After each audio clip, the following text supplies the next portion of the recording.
Hello and welcome to With Faith in Mind. I'm Dan Hummel, today's host, and the Director of University Engagement at Upper House. This episode is part of our series on Christian education at the Crossroads, and we're welcoming Dr. Janel Curry to the show. Hi, Janel. Hello, thank you for having me. It's going to be a great conversation here. So today we're exploring the intersection of science and Christian education through the lens of the American Scientific Affiliation, a key institution that connects scientists who are Christians across the world. Janel Curry is the president of the American Scientific Affiliation, a post she assumed just a few months ago in October of 2022. A little more about Janel. From 2012 to 2019, she was a provost at Gordon College. Before that, she spent 16 years at Calvin College, now Calvin University, as a professor and dean.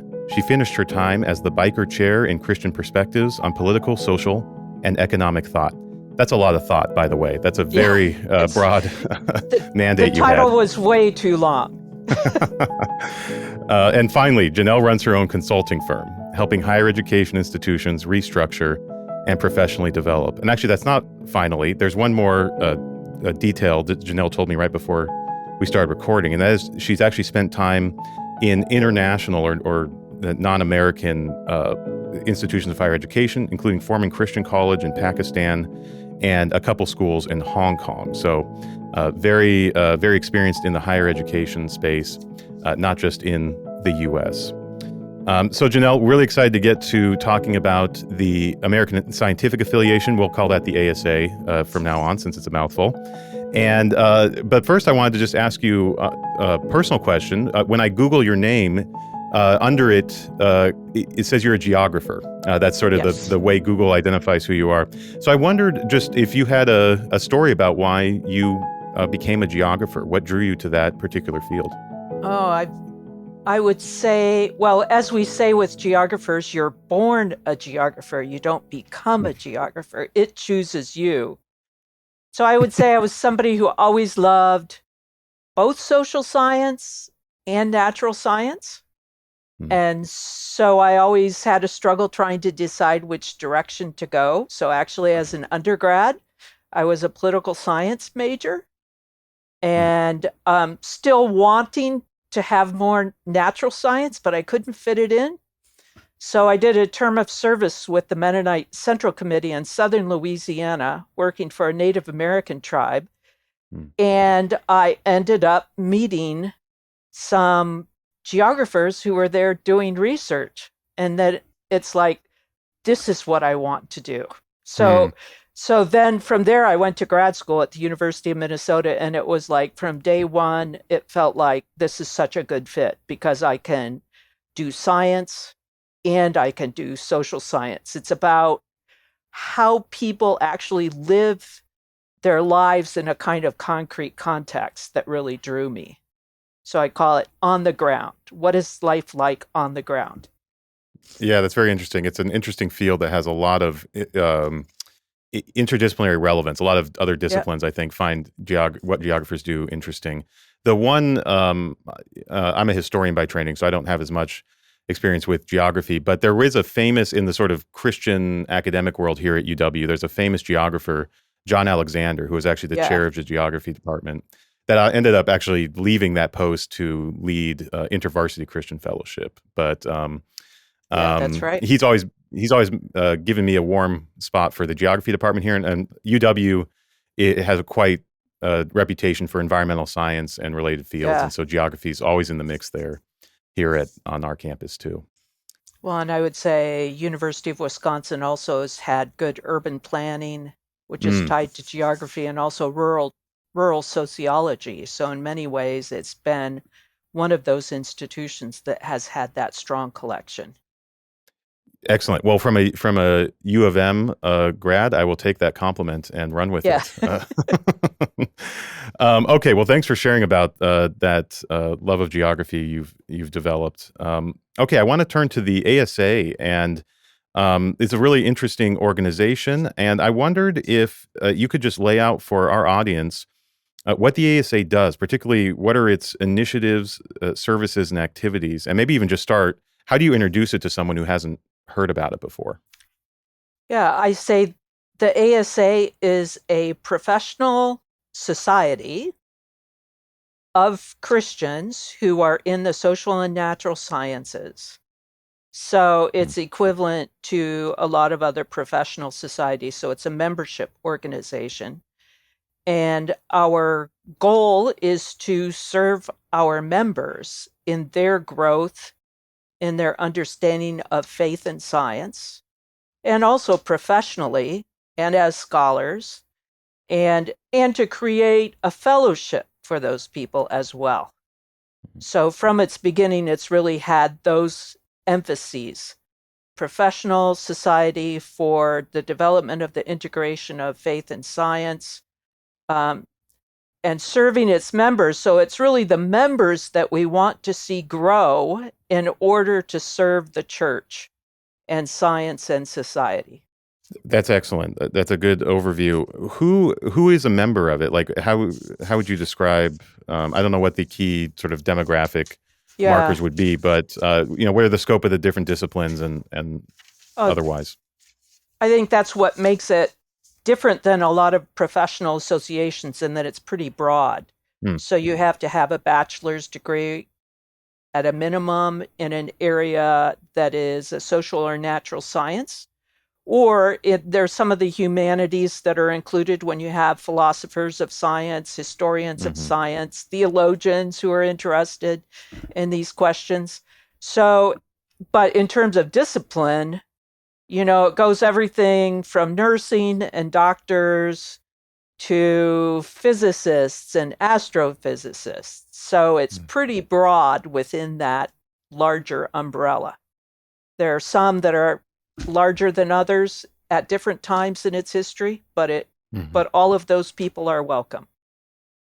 Do the members tend to work in Christian higher education, in public higher education, in secondary education? Where are most of the members coming from? Yeah, it's all over the place. So there are a substantial number that are in Christian higher education, but for example, in the DC area, a lot of them are involved in government contracts and research or institutes, and the same like in New Mexico, where you have some of the government labs. And then we really have a growing number of people who are in the pharmaceutical industry. So interesting. It's really across the board. And then a few educators in the mixed, and people in the medical profession. So it's really pretty broad, but it's historically, there have been more people that come from the Christian colleges, but I think that that's one of these shifts that we're going to be seeing, is more diversity in terms of where people come from. And we have lots of engineers in the mix too. Yeah. When you talk about sort of more diversity on the horizon, is that, I'm sure it's a confluence of factors, but is that something the ASA has been searching out, or is that a reflection of changing dynamics in higher education or the education space? I think all of the above, right? I mean, clearly the change in higher ed means that I don't see the same opportunities in the future for people to be teaching in higher ed, or it's not going to have the same kind of attractiveness. So one of the things in the ASA that we've been really talking about is how we're going to find the next generation, because it may not be through Christian higher ed. So we've been in conversations with Christian study centers as a partnership to help them see the ASA as a place they can pass students off to when they graduate. So if they don't go into higher ed and they go into industry, they have a place to nurture them for the rest of their career in their faith and their discipline. Yeah. So we see that relationship is going to become more and more important. Yeah, and it's got a similarity to things happening in the humanities as well, where at least at the PhD level, so many of the people getting PhDs are not going to be professors just because of the job market, and so they're going to be moving into, alt academic jobs, or hey, I'm one of those people. I'm now working at a Christian Studies Center after getting a PhD in history. So that's really interesting, and that makes a lot of sense. One question I wanted to ask: you're the president of the ASA. What does that mean? What does your day look like as the president of an organization like this? Sort of like being a provost, where your kids say, "What is a provost? What is it you do?" Right. Yeah, right. As a president, you try to keep your eye on the long view. So it's ensuring that you're always looking at that you're implementing concrete strategies and planning that arise out of your mission, but have the future in mind. So when we're talking about demographic shifts, that's really that's one of them you're talking about. Where are the people that would benefit from ASA? And so what are our strategies for implementing those? So keeping that long view in mind. And then I think as a president, you're really culture making, that you're building the values of the organization into everything that it does. So and in some ways, that's, again, keeping your eyes on the prize, right? What's the central mission, and how do you keep those values central? And that is sometimes articulating them, going to local chapters and talking about them in the published material, and then clearly making sure that the organization financially and institutionally survives. Mm-hmm. So you're always involved in that. And then one of probably the greatest joys of my job is just meeting the ASA members and hearing their stories. So I get to travel around the country and meet them, and also talk to other people from other organizations about how to expand our impact together. Yeah. So it's that kind of networking piece. And I think that's probably the most fun of everything, because I like to find out about people and what they're working on.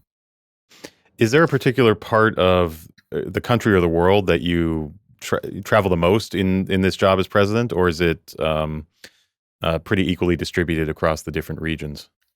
It's probably equally distributed. I just take the opportunities that are there. So over Christmas, I was visiting family in Arizona, but it gave me a chance to visit 2 different chapters there, and an older member as well. And I'm planning really a whole trip to the Indiana area. So it's close by. So I'm trying to develop those. And I just had coffee with the West Michigan leader, chapter leader this morning.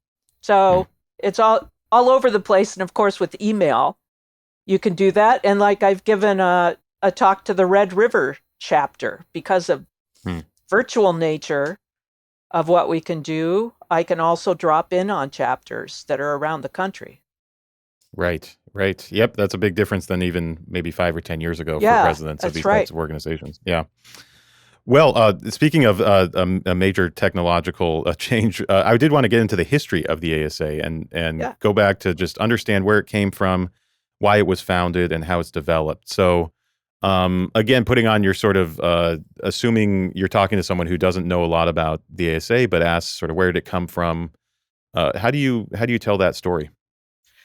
Yeah, the ASA was formed in 1941 with a group of men who were scientists who came out of the evangelical community. And I think it was born out of a desire and a need for that group to come together on a regular basis to explore issues of faith and science.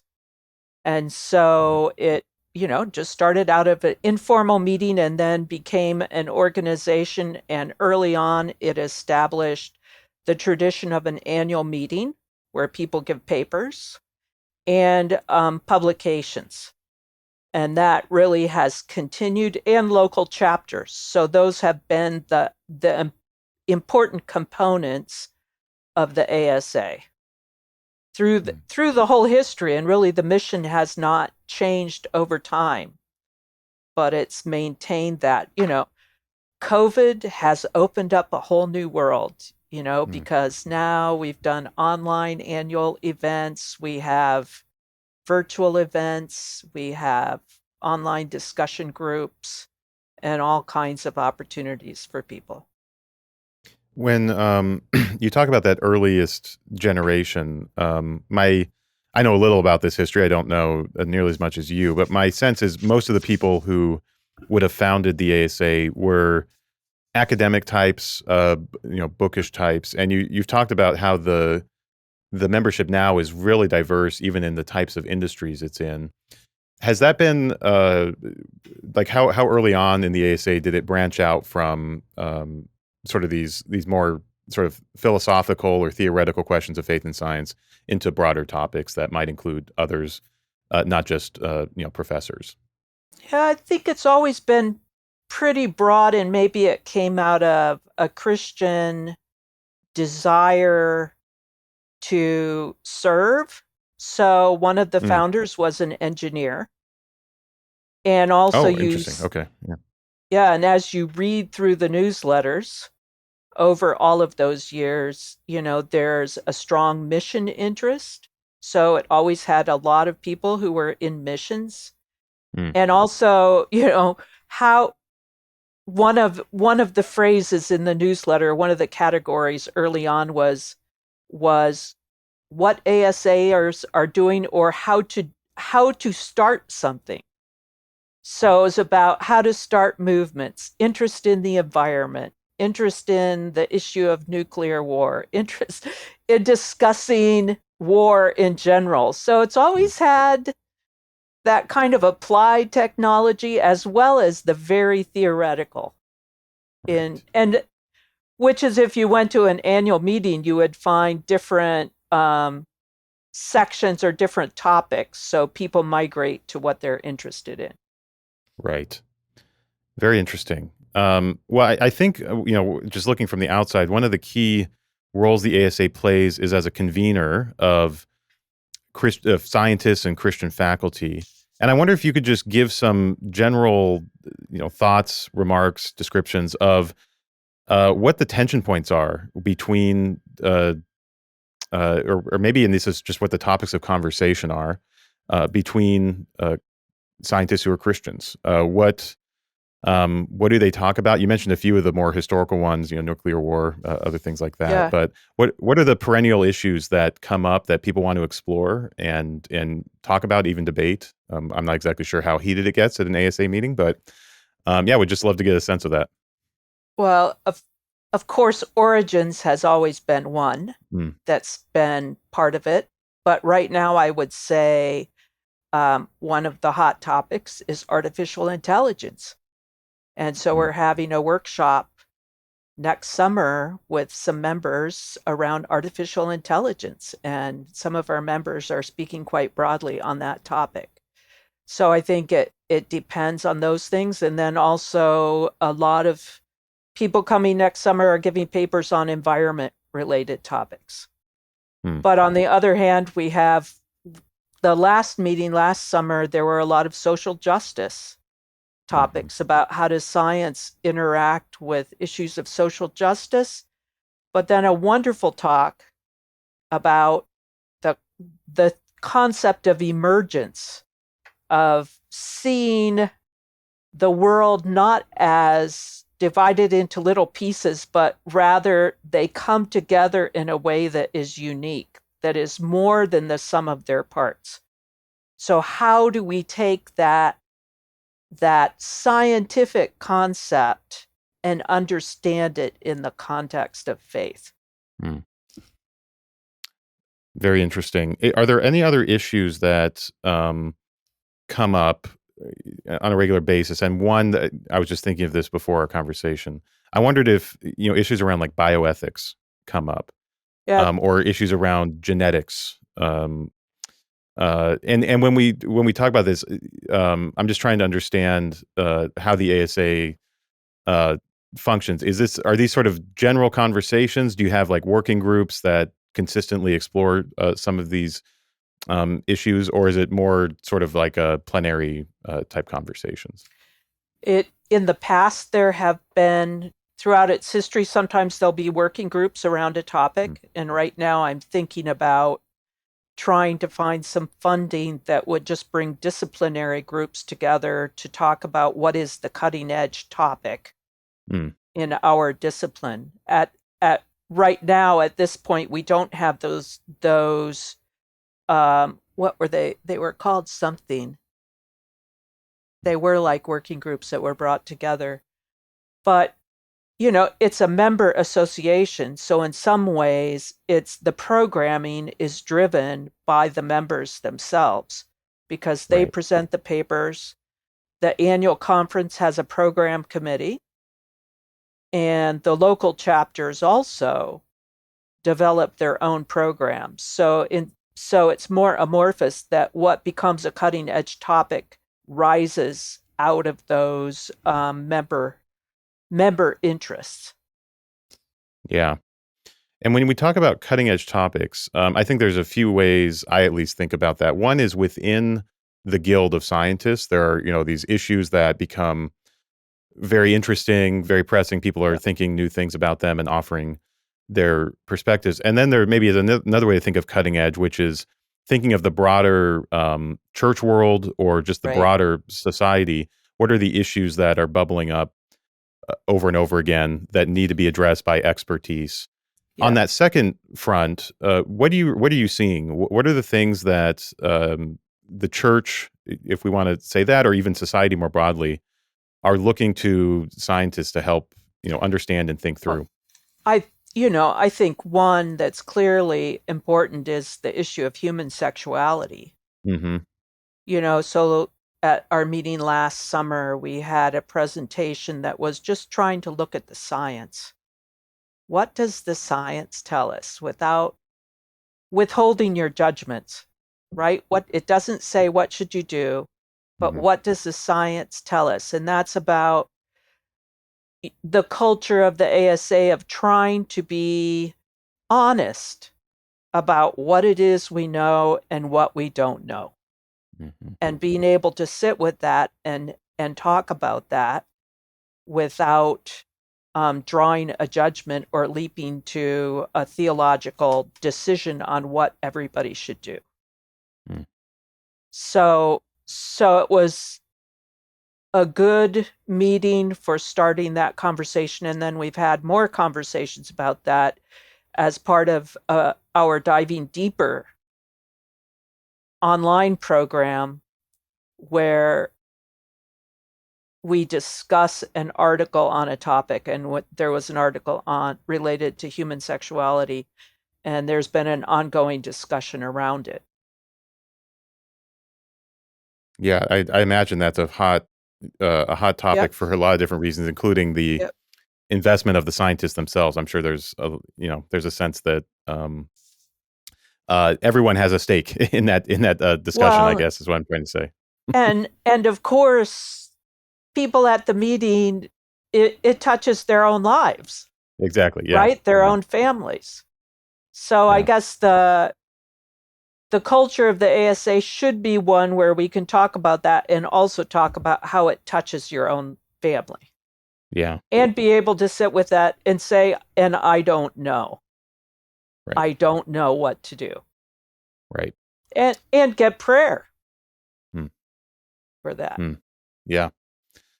Well, we talk a lot in this series about education being at the crossroads, and one way is how we've just talked about sort of these new issues that um, professors and universities are trying to tackle. Another way is through the actual industry of higher ed is at a crossroads. And I wonder if you could talk about how the ASA is thinking about it. We talked a little about that, about the shifting sort of demographics of who's in the ASA. But returning to that again, how are you thinking about, is your leadership of this organization, how are you thinking about professional development for the next generation of scientists who are Christians? Oh, that's a great question. I don't know that we've thought about it like I think about it as a provost. Hmm. Because as a provost, you're very focused on how do you help the faculty understand who the students are that are in the classroom? So I think for the ASA, it's more of a question of how do we create an organization that allows the people who are becoming scientists, who come from a broad range of backgrounds, how do we become an organization where they feel like they are part of it? Or as a colleague of mine would say, and allow them to move the furniture around. Mm-hmm. Not just join us, but to shape the organization. And so I think that's the question for the ASA, is really how do we do that? And we're working on strategies to do that. And these are people who may not come up through Christian higher education and not have that background in their families to even consider that. They come up. So how do we then give them a sense of what it means to integrate faith and science? So one of the things we're doing at this next meeting is initiating an ASA 101 workshop, which introduces newer members and younger members to sort of an overview of what the discussion around faith science looks like historically. And then also, and what can you expect from the ASA? Because the ASA is not an advocacy organization. We don't take positions. We create a space for our members to be able to talk about these issues. And often we have people who want us to then take a position on something, but that's not our role. Mm-hmm. And so we're sensing we need to orient people. We need to give them a larger context for faith and science. So I'd say that's the direction we're going in terms of orienting our members and helping create it's a kind of professional development for them. Yeah. Yeah. And I'll just say from my experience here at Upper House, one of the interesting things with faculty is, many of them are coming from some of the best programs in the country, and then they're coming to UW. And so their entire graduate education is not in a Christian context. Right. And so they're often coming with, the desire to integrate their faith in different ways, either in the way they act in the classroom or in their research. But they don't have the tool set that someone that might have come up through a Christian college context would have. And so there's this interesting sort of imbalance in their expertise in their field and their, for lack of a better term, their expertise in their faith or even in the concepts that could sort of interact with that very deep knowledge of a particular field. And so you run into people who just don't know what to do with that that dissonance in their own identity. Well, and I think it's especially challenging for the sciences if somebody hasn't come up through the Christian higher ed too. I think sometimes in the humanities they can read and there's just a tradition there that may be richer than or more known within the humanities. And so that's one of the reasons we're talking to the Christian studies centers too, is what can we do to help them in nurturing the faculty in the sciences? Mm-hmm. Mm-hmm. And I think this is one of the great challenges of the future, because I don't know what Christian higher education is going to look like, and how are we going to build up the next generation in their understanding of the relationship between faith and their discipline or a topic, so that we don't live dualistic lives. Right. Yeah. And just to reiterate one point you made, a place like UW has about 2,000 faculty on the rolls. And I would guess, I hesitate to guess this in public, but I'm going to guess that at least 2/3 of them would be, considered STEM or related fields. And so, the majority of faculty at UW, which is, a typical large R1 Big Ten school, there's just so many science faculty. And that's where, most of the action is happening I think of our biggest major is computer science here, and it's the fastest growing one as well. So anyway, that is where in a way, it's interesting. You mentioned the humanities have this tradition of even the phrase like Christian scholarship, like the people who invoke Yeah, that phrase tend to be historians or philosophers. that's Those are the right. ones who talk about that. And I'm one of those, so I like talking about that. But it is sort of a conversation among a few fields that doesn't often include the sciences or even the Right. social sciences. So it's an interesting sort of misalignment in some ways of where the conversation has been and where it needs to be for the future. Well, and what I think there is a need for is even giving those STEM faculties some frameworks, Mm, historical frameworks for how people have thought about it, right. because I think that's what gives them a better grounding for integration, a kind of historical context for the debate between science and faith. Yeah. Yeah.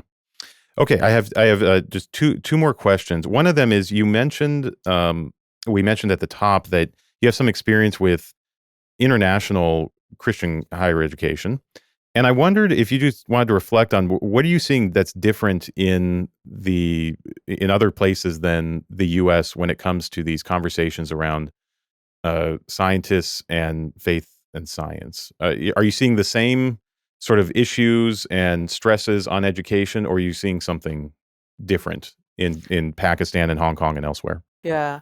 For for me, probably when I've been overseas, it had when it was in Hong Kong, it was all the secular universities. There really is no Hmm. Christian sector to higher ed, or it's very, very limited. So the discussions Hmm. there are very, very different. So there, it's about helping scientists think more broadly rather than rote learning. How do you connect the sciences to the social sciences, or how do you connect it to life on the ground rather than just the sciences as a kind of narrow field? In Pakistan, at Foreman is a Presbyterian school, or it has its roots with the Presbyterians, but now it is um, 10% Christian and 90% Muslim. Hmm. So having spent time there, it was just fabulous, because in some ways it had a more openness to talking about faith than you might get at a secular school here, Right. right? Because you accept the fact that faith is important to people. And Right. so I just had such great experiences. And and Foreman is, everybody knows what they are, and they have to, Christians are at the very top of the university, but you have faculty and students who are from any variety of places. And very different than the United States, I would say, is Foreman is unique in that all ethnic groups, all religious groups feel safe there, Hmm. as opposed to at a secular school. Well, it's not really a secular school, but at a public university. So the Christian ethic of loving your neighbor permeates. And so it creates a kind of environment where people can learn about each other's faith, Hmm. which is the draw and the wonder of the place. It's just a fabulous place. Yeah, that's very interesting. I wonder, is there maybe what you just said will answer this, but are there lessons you're learning as you look outside of the U.S. that you're trying to bring back to and through the ASA inform, teach uh, American scientists to sort of think more like non-Americans on some of these Yeah, issues? I'm not sure. yeah. I don't know. I would say the lessons I'm trying to teach are more about skills for dialogue, Hmm. and maybe they're lessons that are needed across sectors, right? So Hmm. at the ASA last summer, I taught a workshop on difficult conversations and what are the skills that you need for that. And that's what I did when I was in Madison for the consultation around climate change too with Mm. the pastors. Mm. I feel like those are the skills that are needed, and those are the same skills that allow you to talk to somebody who's very different than you are and be curious about their life and why they believe what they do and how they understand science and how they understand faith. So I really feel like those are the skills our society needs in general right now. How to listen, how to how to truly be curious about somebody else without an agenda, Mm. and how to stand in that space with the help of the Holy Spirit without judgment as you are curious about Mhm. somebody. I mean, my daughters, have lived overseas with me, and my younger daughter, when she came back and was in high school in Grand Rapids, she got to know all the international kids. And one of her friends said, "How did you do that?" And she thought about it. She said, "I asked them questions about themselves," right? It's like she was curious. She wanted to know. Mm. That's what it takes. And that's what science is like. It's about being curious about something. I want to try to understand. And I think that's what science can add to the church too, that culture of courageous curiosity Mm. and and Mm. intellectual humility. Yes, those are virtues. Those are great virtues. Courageous curiosity. That's a good one. So as you were talking, Janelle, I was thinking of I have a couple good friends who are on faculty here at UW in the sciences, and I've heard them say this observation a few times, where they say they've met as scientists who are Christian and church-going Christians, and I should say these are more coming out of more evangelical traditions. They say they have met more resistance in the church to being a Yeah, scientist than they have in the university to being a Christian. And I yeah. wonder if that observation rings true to you from the ASA perspective. Yeah, does that ring true to you? Have you heard that from Oh, others as well? absolutely. And in fact, for our winter symposium, we had a virtual symposium, and the main speaker was Walter Kim with the National Association of Evangelicals, the president. And he Sure. started with the story about he and his wife inviting a neighbor to church who was a scientist. And she said, "I don't think you want me to go." Not because Hmm. she had a problem with faith, but she would assume that the church had a problem with her being a scientist. Hmm. Hmm. Yeah. And through the pandemic, too, I would say a lot of ASA members really had a difficult time in their churches. Right. Very difficult time. So, yeah, that's the question of why is that so hard? And that's actually what Walter Kim addressed in um, his comments, and I would encourage people to look at it. So you can just Yeah. find it at asa3.org and then just go to the winter symposium, because he he talked extensively about that. We'll link to that in our show notes for this episode. Yeah, I think I want to land the conversation here and talk a little about the church. So I think for a lot of listeners, even I'll put myself in this category too. When I think of faith and science, or sort of scientists who are Christians in the university context, I often do think about the sort of secular nature of a lot of universities and how it can be difficult to be a Christian in there. And I don't want to minimize that those are things that Yeah, people struggle with. But I do think the potential for what scientists can bring to the church is really high and powerful.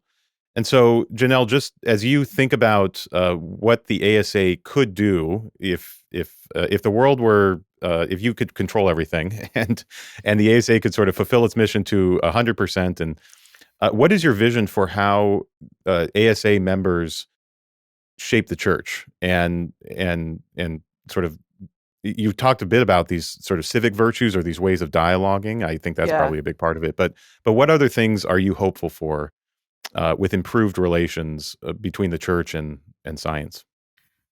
Well, I think Walter Kim gave some models of how scientists could engage in the church and gave some examples that were more about this dialogue. The scientists also have to realize that it's often about building relationships. So Mm, it's not always about, no, you have the facts wrong, right? mm, It's about long term building relationships of trust. And it's mm, only out of trust that then you can move on to have those conversations. On on the other hand, you would love to have pastors who would consult with scientists before their sermon or something like that. Or one of the ideas that we floated is having adopt a scientist for pastors. You know, maybe a scientist who's not even in your congregation. Maybe that would be better, right? And might be adopt better. one. Yeah, to have somebody who's a dialogue partner where you could say, help me understand this issue better Mm, so that there's more nuance that comes from in the sermons. And hmm just give you an example of that is I did a study on sermons post Hurricane Katrina and the Asian tsunami. And I mm, looked at Methodist, Reformed, Catholic, and Fundamentalist Baptist sermons. mm, And just very different responses to a natural disaster in terms of their understanding of these events as being natural. It's human decisions that create the disaster, mm, where you put housing units, not having safety um, in place. It's these, but there's a lot of discussion in the sermons about, that these come from the fall. These, mm. earthquakes are part of just the natural working of the earth and the Right. distribution of heat. And so being able to have those dialogues, I think then help pastors think more carefully about what they say about it. Mm, Um, and I was very moved by the Catholic response in terms of the suffering of people. They mm, just said, their tendency was to say, we don't know, mm, but we know that Christ suffered too. mm. Just to sit with it without an answer. Just sit with it. So, That's really powerful. We here at Upper House have partnered pretty consistently with a group called Science for the Church, which is a newer organization, but it's in this same space. right. And they came out of a previous project. I believe it was Templeton Foundation funded, but it was about pairing scientists and pastors. Yeah. That was their Yeah. whole model. And it was fun just to hear some of those stories about even just for a pastor to just have someone to get reliable, basic information Yeah. about how either something from the Bible, the Bible has plenty of, disease and earthquakes and everything else, and just getting a sense of like what was actually going on there from a Right. scientific perspective to the hot topics of the day and wanting to just, you can tell a lot of pastors just want to, or at least some pastors are really eager to be accurate, but they don't Right. have the resources and the That's time right. to become an expert on everything. So but there is that trust level that seems to be Right. so important is building a trust where you can just basically depend on someone to giving you good faith, accurate information. Yeah, you almost have to become friends or become close to have that kind of trust Right. to be able to even say to somebody, I don't understand this, Right. you Right. know? Right. Yeah, exactly. And I think, pastors, I remember reading about this as a grad student in sort of American religious history, the authoritative role of pastors in so Right, many communities, as particularly right. before our society professionalized so much, they were the font of all knowledge for many Yeah, communities. Maybe not all knowledge, but a lot of knowledge. And as that has gone away in some ways, there's experts in all different things that pastors would defer to. There is still an instinctual sense by many people in the church, if the pastor says something, that must be true. right. He or she must have Yep. researched this before getting up here and telling us this. And so there is this burden that pastors have to oftentimes weekly weigh in on something. Right. That most of us don't have to weigh in once a week on this stuff. But they have this burden of needing to be accurate all the time. So Yeah. it seems like a particularly interesting, difficult problem that scientists are actually really well positioned to help out, at least on some of these issues where they would be experts on it for the pastors. Well, thank you, Janel. This was a great conversation. Enjoyed learning about the ASA and your work. Thank you for joining us, and look forward to seeing more coming out of the ASA in years to come. Thank you. It was a great conversation. Thanks for joining us. If you've enjoyed today's podcast, be sure to subscribe and give us a rating on your favorite podcast app. Also, be sure to check out our upcoming events on upperhouse.org and our other podcast, Upwards, where we dig deeper into the topics our in-house guests are passionate about. With Faith in Mind is supported by the Stephen and Laurel Brown Foundation. It is produced at Upper House in Madison, Wisconsin, hosted by Dan Hummel and John Terrill. Our executive producer and editor is Jesse Koopman. Please follow us on social media with the handle @UpperHouseUW.